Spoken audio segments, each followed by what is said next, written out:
오늘 아침 하나님께서 저희들에게 주시는 말씀입니다.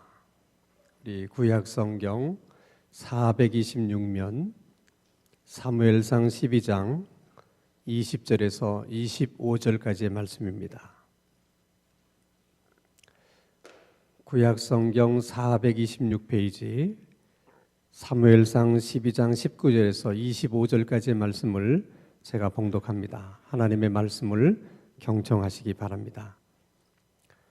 모든 백성이 사무엘에게 이르되 당신의 종들을 위하여 당신의 하나님 여호와께 기도하여 우리가 죽지 않게 하소서. 우리가 우리의 모든 죄의 왕을 구하는 악을 더하였나이다. 사무엘이 백성에게 이르되 두려워하지 말라. 너희가 과연 이 모든 악을 행하였으나 여호와를 따르는 데서 돌아서지 말고 오직 너희의 마음을 다하여 여호와를 섬기라. 돌아서서 유익하게도 못하며 구원하지도 못하는 헛된 것을 따르지 말라. 그들은 헛되니라. 여호와께서는 너희를 자기 백성으로 삼으신 것을 기뻐하셨으므로 여호와께서는 그의 크신 이름을 위해서라도 자기 백성을 버리지 아니하실 것이요 나는 너희를 위하여 기도하기를 쉬는 죄를 여호와 앞에 결단코 범하지 아니하고 선하고 의로운 길을 너희에게 가르칠 것인즉 너희는 여호와께서 너희를 위하여 행하신 그 큰 일을 생각하여 오직 그를 경외하며 너희의 마음을 다하여 진실이 섬기라. 만일 너희가 여전히 악을 행하면 너희와 너희 왕이 다 멸망하리라. 아멘. 각국의 대표 10사람이 함께 크지 않은 배를 타고 해상 관광을 하게 됐답니다. 한참을 관광하는 중에 배가 한쪽으로 기우는 현상이 나타나게 됐습니다. 이러다가 배가 침몰하는 건 아닐까? 모든 사람들이 불안해하는데 선장이 나와서 이렇게 말했습니다. 본래 이 배의 정원은 7명인데 10사람이 타서 이렇게 된 것입니다. 3사람이 양보하지 않으면 아마도 배는 침몰하게 될 것입니다. 그래서 이제 사람들끼리 누가 먼저 양보를 할까 눈치를 보고 있는데 한 사람이 벌떡 일어났습니다. 영국 대표였습니다. 제가 신사도를 발휘해서 여러분을 위해서 희생하겠습니다 하고 물로 뛰어들었습니다. 잠시 후에 두 번째 사람이 일어났습니다. 미국 대표였습니다. 그래도 강하고 큰 나라가 양보해야지 누가 양보를 하겠습니까? 하고 물로 뛰어들었습니다. 잠시 후에 세 번째 사람이 벌떡 일어났습니다. 자랑스럽게 한국 사람이었습니다. 그런 대한독립 만세를 3번 외친 후에 옆에 있던 일본 사람을 물에다가 밀어넣었다는 것입니다. 이것은 일본인에 대한 한국인의 의식이 어떤 것인지를 아마 풍자한 얘기라고 생각을 합니다. 2019년 3월 1일은 3.1운동이 일어난 지 100년이 되는 아주 뜻깊은 해입니다. 한국의 역사 가운데 가장 자랑스러운 사건이 있다면 그것이 무엇일까? 역사학자 200명에게 물었어요. 그랬더니 80%가 3.1운동이라고 대답을 했습니다. 그러니까 3.1운동은 한국의 역사 가운데 가장 자랑스러운 사건이라는 것입니다. 도대체 3.1운동이 뭐길래 그처럼 우리가 자랑스러운 사건이라 여기는 것입니까? 자, 일본이 우리를 합방한 것은 힘에 의해서, 강요에 의해서 그렇게 억지로 합병을 한 것이기 때문에 그것은 불법입니다. 그래서 우리 대한민국은 일본으로부터 독립하기를 원합니다. 하는 우리 민족의 분명한 뜻을 여러 나라에게 일종의 데몬스트레이션을 했다는 것입니다. 중요한 것은 그 3.1운동의 중심에 교회가 있었고 그리고 기독교인들이 있었다는 것입니다. 그 3.1운동의 그 중심에 교회가 있었고 또 기독교인이 있었다는 것을 어떻게 알 수 있느냐? 우리가 잘 아는 것처럼 독립선언문에 서명한 사람이 모두 33분인데 그 중에서 가장 많은 숫자 16명이 기독교인이었다는 것입니다. 그리고 일본 정부는 이 3.1 운동의 이 핵심 멤버들이 다 교인들이다 이렇게 규정을 하고 유난히 기독교를 탄압을 했어요. 그래서 절은 한 군데도 불탄 적이 없지만은 교회는 몇 개나 불탔습니다. 그리고 많은 사람들이 투옥을 당했는데 대부분 그리스도인들이었고 또 가장 많은 사람들이 순교를 했는데 다 기독교인이었습니다. 자, 그런 문제는 왜 교회와 기독교인들은 그렇게 3.1 운동에 적극적이었을까? 흔히들 얘기하기를 나라를 사랑하는 마음 때문이다. 그게 여러분 틀린 말은 아니에요. 그러나 그 당시 조선인들 치고 나라를 사랑하지 않는 사람이 있었겠어요. 정말 극소수의 몇 명을 제외하고는 다 나라를 사랑했을 것입니다. 그리고 나라를 사랑하는데 뭐 남녀노소의 구분이 있겠습니까? 배운 사람과 배우지 않는 사람의 구분이 있겠습니까? 아니면 불교인과 기독교인 사이에 무슨 구분이 있겠습니까? 나라를 사랑하는 것은 다 한 마음인 것입니다. 그럼에도 불구하고 교회와 기독교인들이 그렇게 3.1 운동에 적극적이었던 이유는 기독교인들이 특유한 믿음 때문에 그런 거예요. 한번 생각해 보십시다. 오늘의 관점에서 그리고 이 시점에서 돌아보면 3.1 운동이라고 하는 것은 1000번 만번을 생각해 봐도 잘한 일이고 정말 자랑스러운 일이에요. 거기에 뭐 더 무슨 설명이 필요하겠습니까? 그러나 그 당시의 관점에서 생각해 보면 생각할 것이 많이 있습니다. 이미 일본은 청국과의 전쟁에서 이겼어요. 청일전쟁에서 승리했습니다. 러시아와 싸워서도 또 이겼어요. 러일전쟁에서도 승리를 했습니다. 그 말이 무슨 말이겠어요? 적어도 아시아에서는 일본을 대적할 만한 나라가 있다 없다? 없다는 거예요. 청국을 꺾고 러시아를 꺾을 만큼 일본이 강한 나라라는 거예요. 그런데 도대체 이 세상에서 누가 조선을 도와줄 수 있다고 믿고 대한독립 만세를 외칠 수 있냐는 거예요. 우리말에도 눕는 자리를 보고 다리를 뻗으라 그런 말이 있는 것처럼 그래도 뭔가 가능성이 있어야 아무리 가능성이 없더라도 1% 정도의 가능성이라도 있어야 뭐 대한독립 만세를 외치고 뭘 해보지 않겠습니까? 그런데 이것은 가능성이 전혀 없는 거예요. 그러면 0%의 가능성이고 0%의 가능성을 놓고 대한독립 만세를 외친다는 것은 사실 이것은 어떻게 보면 오기를 부리는 것이고 더 큰 화를 자초한 일이라고 생각할 수 있어요.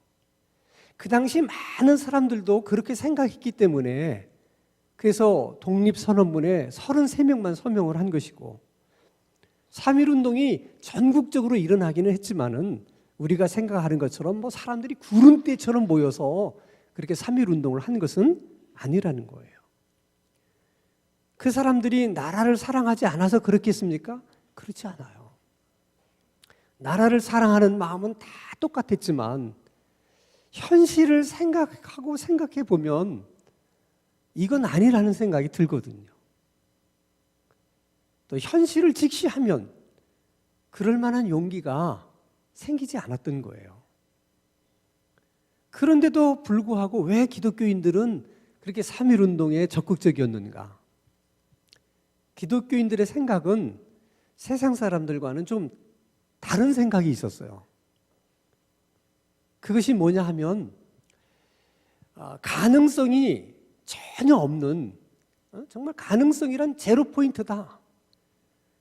설사 그렇다 할지라도 하나님이 하신다면 못할 게 뭐가 있냐? 아니, 전능하신 하나님이 하신다는데 못할 일이 뭐가 있겠느냐? 그런 믿음이 기독교인들에게는 있었다는 거예요. 그리고 그런 믿음을 성경 속에서 얻게 되었다는 것입니다. 자, 성경을 읽다 보면 이스라엘 백성들의 이야기가 어쩌면 그렇게 100년 전 조선의 이야기와 흡사한지 몰라요. 자, 이스라엘이라는 나라도 밑으로는 애굽이라는 강대국이 있었고 또 북쪽으로는 아수르라고 하는 강대국이 있었습니다. 그래서 이스라엘의 고민은 늘 한 가지였어요. 도대체 우리가 어느 쪽에 붙어야 살아남을 수 있겠느냐? 우리가 애굽 편을 들어야 되는 거냐? 아수르 편을 들어야 되는 거냐? 이것이 왕으로부터 모든 대신들의 고민이에요. 그것을 놓고 매일같이 서로 다퉜습니다. 어떤 사람은 애굽 편을 들어야 된다는 사람도 있고 또 어떤 사람은 아수르 편을 들어야 된다는 사람도 있는 거예요. 이렇게 어려운 때에 정말 어려울수록 마음이 하나가 되고 힘을 모아야 되는데 애굽 편이냐 아수르 편이냐 매일 그걸 가지고 싸우고 다투다 보니까 결국은 아수르 위에서 북왕국 이스라엘이 망하게 됩니다. 반쪽 남은 남왕국 유다도 내일을 기약할 수 없을 만큼 풍전등화 같은 그런 처지에 놓이게 된 것입니다. 이때 하나님은 선지자들을 그들에게 보내서 계속해서 하나님 메시지를 전하셨어요.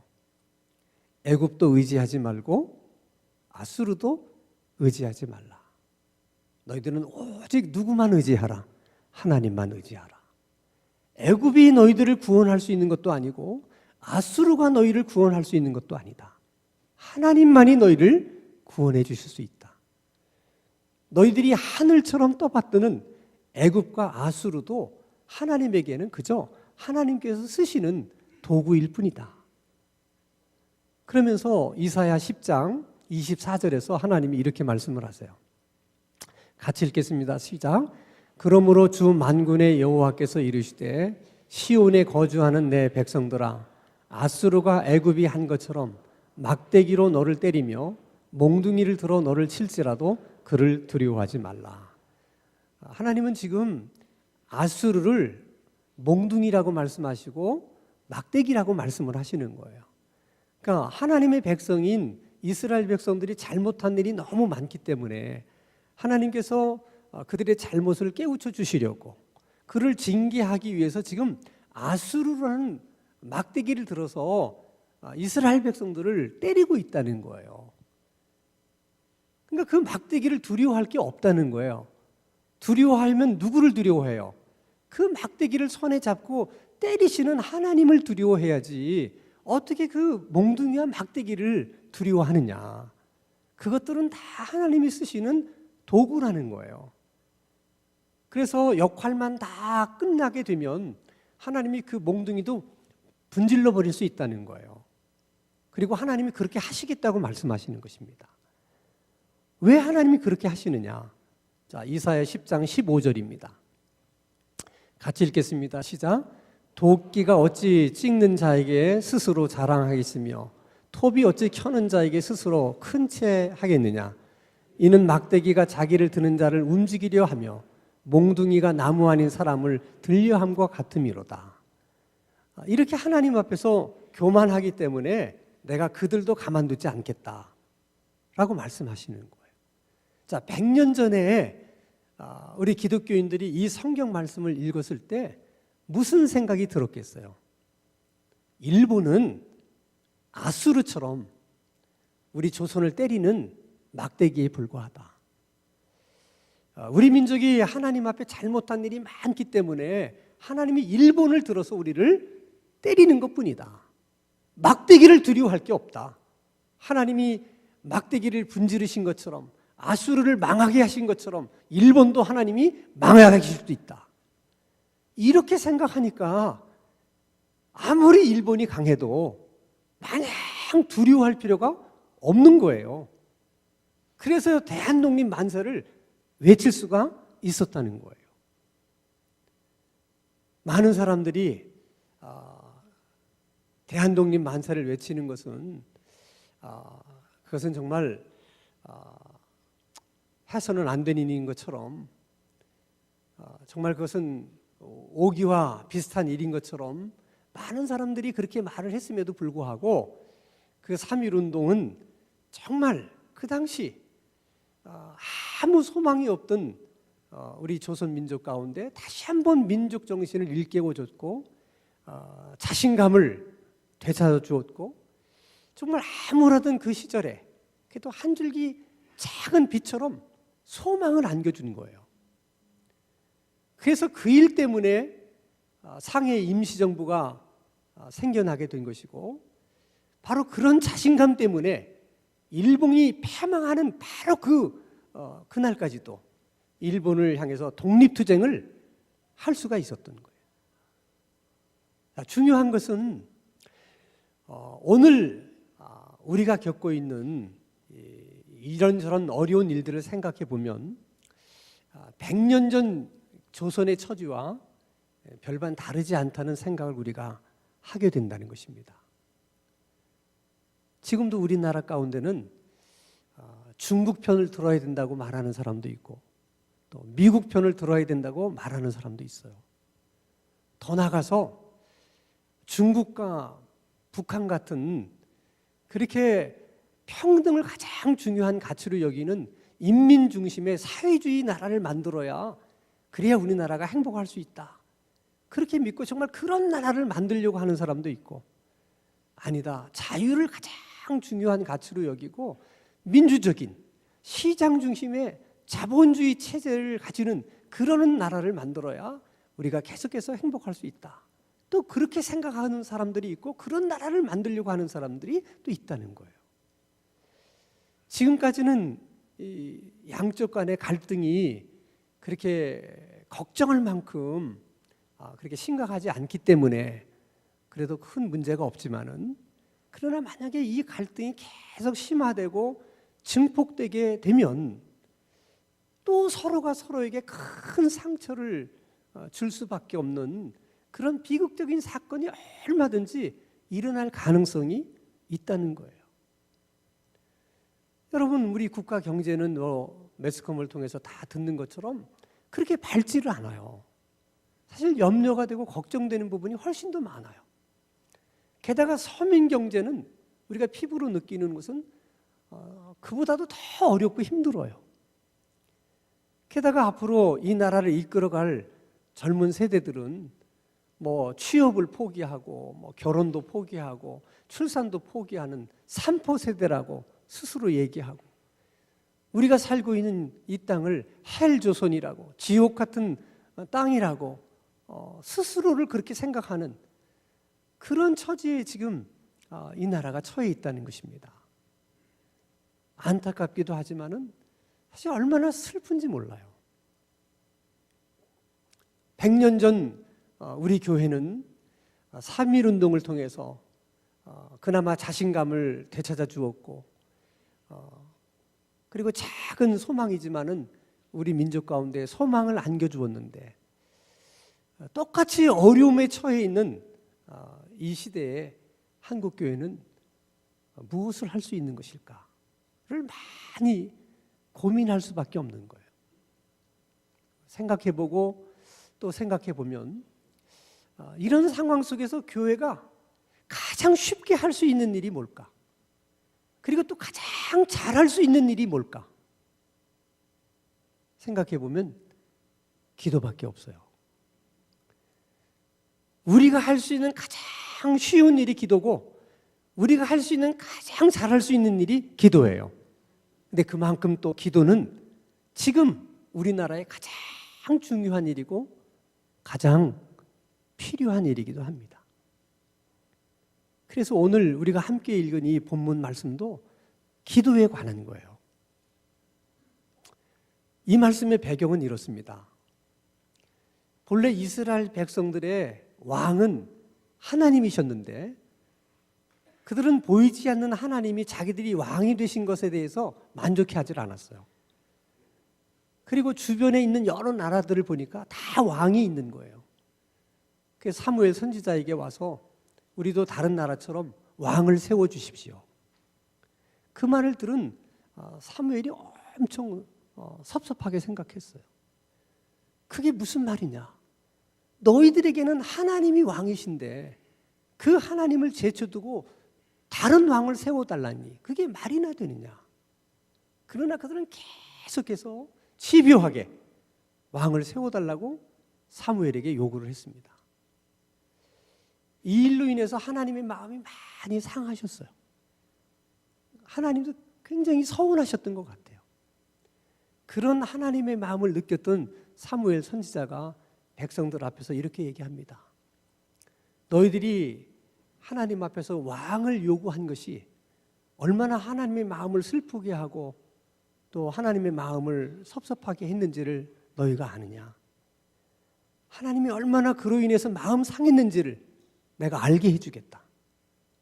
그러면서 너희들이 잘 아는 것처럼 미를 베는 이때는 비 한 방울 내리지 않는 건기가 아니냐. 그러나 내가 하나님 앞에 구하면 하나님의 옥수 같은 비를 내릴 것이다. 그것이 바로 너희들을 향해서 하나님의 서운한 마음을 표현하시는 것이다. 그리고 정말 사무엘이 기도를 하니까 우레와 함께 엄청난 비가 내립니다. 그때 백성들이 다 두려워서 어쩔 줄을 몰라요. 그러면서 백성들이 사무엘에게 이렇게 얘기를 해요. 자, 우리 사무엘상 12장 19절 같이 한번 읽겠습니다. 시작. 모든 백성이 사무엘에게 이르되 당신의 종들을 위하여 당신의 하나님 여호와께 기도하여 우리가 죽지 않게 하소서. 우리가 우리의 모든 죄에 왕을 구하는 악을 더하였나이다.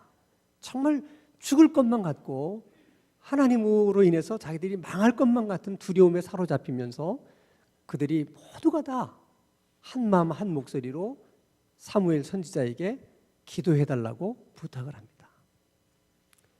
여러분, 이스라엘 역사상 이때처럼 기도의 중요성을 알고 기도의 필요성을 알고 이렇게 기도를 부탁한 적이 없어요. 이스라엘 백성들이 가졌던 그 마음을 오늘 우리 한국교회 교인들이 가져야 돼요. 이 시대만큼 기도가 필요가 중요한 때가 없었어요. 그들은 제사장이었고 선지자였던 사무엘에게 기도를 부탁했지만 우리들은 다 왕 같은 제사장이기 때문에 누구에게 기도를 부탁할 게 아니라 우리 서로가 다 기도해야 된다는 거예요. 백성들의 그런 태도를 보면서 그들을 책망하던 사무엘 선지자가 감동을 해요. 그리고는 그들에게 다시 한번 권면을 합니다. 자, 사무엘상 12장 20절 같이 읽습니다. 시작. 사무엘이 백성에게 이르되 두려워하지 말라. 너희가 과연 이 모든 악을 행하였으나 여호와를 따르는 데에서 돌아서지 말고 오직 너희의 마음을 다하여 여호와를 섬기라. 돌아서서 유익하게도 못하며 구원하지도 못하는 헛된 것을 따르지 말라. 그들은 헛되니라. 그래, 나보고 기도해달라고 하는 너희들의 마음을 내가 충분히 안다. 그럼 그래야 된다. 내가 너희들을 위해서 기도하겠다. 그러나 너희들이 한 가지 분명히 기억해야 될 것이 있는데 하나님을 따르다가 괜히 뒤돌아서서 헛된 것을 따르지 말라. 하나님을 따르는 길에서 절대 돌아서지 말라. 너희들이 하나님만을 제대로 섬기고 하나님만을 제대로 믿으면 하나님은 언제나 너희들 편이다. 그러면서 하나님이 이스라엘 백성들을 향해서 가진 마음이 어떤 것인지를 또 사무엘 선지자가 백성들에게 얘기를 해줘요. 이 말씀이 참 중요한 말씀이 있습니다. 자, 열왕기상 12장 22절 같이 읽습니다. 시작. 여호와께서는 너희를 자기 백성으로 삼으신 것을 기뻐하셨으므로 여호와께서는 그의 크신 이름을 위해서라도 자기 백성을 버리지 아니하실 것이다. 하나님은 너희들을 택하신 것을 후회하신 적이 없다. 너희들을 부르신 것을 하나님은 지금도 기뻐하고 계신다. 두려워하지 마라. 이게 하나님 아버지의 마음이라는 거예요. 이것이 하나님께 기도해야 될 명분이고 이유입니다. 그것은 오늘 우리도 마찬가지예요. 누가 우리에게 8.15 해방을 안겨주었습니까? 하나님이 하신 일입니다. 6.25의 전쟁의 폐허 속에서 이렇게 경제적인 번영을 일으킬 수 있는 것, 누가 한 일입니까? 하나님이 하신 일입니다. 하나님이 우리에게 그렇게 하신 하나님이기 때문에 우리가 언제나 하나님 앞에 바로 서기만 하면 하나님은 언제나 우리를 도와주시고 언제나 하나님은 우리를 보살펴 주실 것입니다. 여러분, 애국가의 가사 중에도 이런 게 있어요. 하나님이 보호하사 우리나라 만세. 저는 그 애국가를 부를 때마다 여러분 130개가 넘는 그 나라 중에서 애국가에 이렇게 하나님의 이름이 들어가 있는 그런 애국가가 어디 있겠어요? 하나님이 보호하사, 보호하신다는 것은 보살피시고 도와주신다는 거예요. 하나님이 우리를 보살피시고 도와주시면 우리나라는 언제나 만세라는 거예요. 이게 정말 신앙에서 나온 고백이고 믿음이에요. 정말 우리가 하나님을 믿는 사람들만이라도 하나님 앞에 바로 서면 하나님은 이 민족을 보살펴 주시고 도와주실 것이라고 우리는 믿습니다. 그러면서 사무엘 선지자가 내가 기도하겠다 하는 자신의 그 결심을 이렇게 표현을 해요. 사무엘상 12장 23절 같이 읽습니다. 시작. 나는 너희를 위하여 기도하기를 쉬는 죄를 여호와 앞에 결단코 범하지 아니하고 선하고 의로운 길을 너희에게 가르칠 것인지. 내가 너희를 위해서, 나라를 위해서 기도를 쉬는 죄를 내가 결단코 짓지 않겠다. 기도하지 않는 것을 죄로 여길 만큼, 또 기도하다가 쉬는 것을 죄로 여길 만큼 그렇게 기도에 대한 책임의식을 가지고 기도에 대한 부담을 안고 있다는 사무엘 선지자의 고백이에요. 왜 그런 기도에 대한 책임과 부담을 안아야 합니까? 기도하면 된다는 것을 누구보다도 잘 아는 사람이 사무엘 선지자였거든요. 기도하면 되는데 기도하지 않아서 안 된다면 그것이 하나님 앞에 죄를 짓는 것과 뭐가 다르냐? 기도를 하기만 하면 되는데 그 기도를 안 해서 어려움을 겪는다면 그것이 하나님 앞에 죄를 짓는 것과 뭐가 다르냐? 그래서 사무엘 선지자가 기도에 대한 엄청난 부담과 책임을 진다는 얘기를 하는 거예요. 또 생각해 보세요. 지금 문제의 발단은 백성들 때문에 시작된 거예요. 왕을 달라고 요구한 것은 백성들이지 사무엘 선지자가 아니었어요. 그럼에도 불구하고 사무엘 선지자가 그렇게 기도에 대한 책임과 부담을 느끼는 것은 아무리 백성들이 잘못했다 하더라도 그것 때문에 나라에 어려움이 생기고 나라가 망하게 되면 결국 사무엘 선지자도 똑같이 그 고난을 겪어야 되기 때문에 그런 거예요. 근데 여러분, 오늘 우리들도 마찬가지예요. 이 나라가 힘들어지고 어려워지면 우리는 별로 잘못한 것이 없다 할지라도 결국은 다 같이 그 어려움을 받을 수밖에 없는 거예요. 그래서 기도가 뭔지를 아는 우리가 기도해야 되는 것이고 기도할 수 있는 우리가 기도해야 되는 거예요. 그리고 또 기도해야 될 또 한 가지 이유가 있어요. 에스겔서 22장 30절 말씀을 한번 보겠습니다. 시작. 이 땅을 위하여 성을 쌓으며 성 무너진 데를 막아서서 나로 하여금 멸하지 못하게 할 사람을 내가 그 가운데서 찾다가 찾지 못하였으므로. 하나님은 어떤 한 민족이 아무리 큰 잘못을 저질렀다 하더라도, 그래서 하나님이 그 민족을 심판할 수밖에 없다 할지라도 반드시 심판하시기 전에 그 민족을 대신해서 하나님께 기도할 사람을 찾으신다는 거예요. 그래서 이사야 59장에 보면 이스라엘 민족이 어려움을 겪고 있는데 왜 중재하는 사람이 없는지 그것을 하나님이 이상히 여기셨다, 그런 말씀을 하셨어요. 아니, 나라가 이렇게 어려운데 어떻게 이 나라를 위해서 기도하는 사람이 이렇게 없느냐, 그것을 하나님이 이상하게 여기셨다는 거예요. 여러분, 100년 전에는 태극기를 들고 나가서 대한독립 만세를 외친 것이 나라를 사랑하는 일이고 애국하는 일이었다면, 지금은 그 정신으로 나라를 위해서 하나님 앞에 기도하는 것이 나라를 사랑하는 것이고 애국하는 길이라고 믿습니다.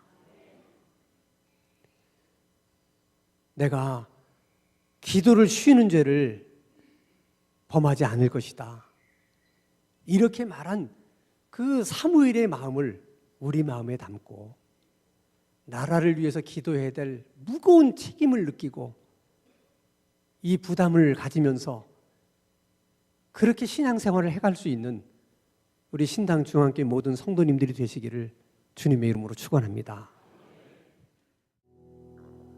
거룩하신 아버지 하나님, 100년 전 이 땅에서 있었던 3.1운동의 역사를 되새겨보며 다시 한번 하나님께 은혜를 구합니다. 미국도 중국도 다른 나라도 아닌 하나님만을 의지하는 이 나라, 이 민족이 되게 하여 주옵소서. 돈도 사람도 아닌 하나님만을 의지할 수 있는 한국교회가 되게 해 주옵소서. 하나님께서 이 민족에게 8.15 해방도 주시고 6.25 전쟁의 폐허 속에서 눈부신 경제적 번영도 주셨사오니 그 하나님의 은혜를 잊지 않고 늘 감사하는 겸손한 백성들 되게 하여 주옵소서. 우리로 하여금 어려움 속에 있는 이 나라를 위해 기도할 수 있게 해주시고 우리 교인 모두가 기도할 수 있는 그런 은혜를 교회 가운데 더하여 주시옵소서. 예수님 이름으로 기도하옵나이다. 아멘.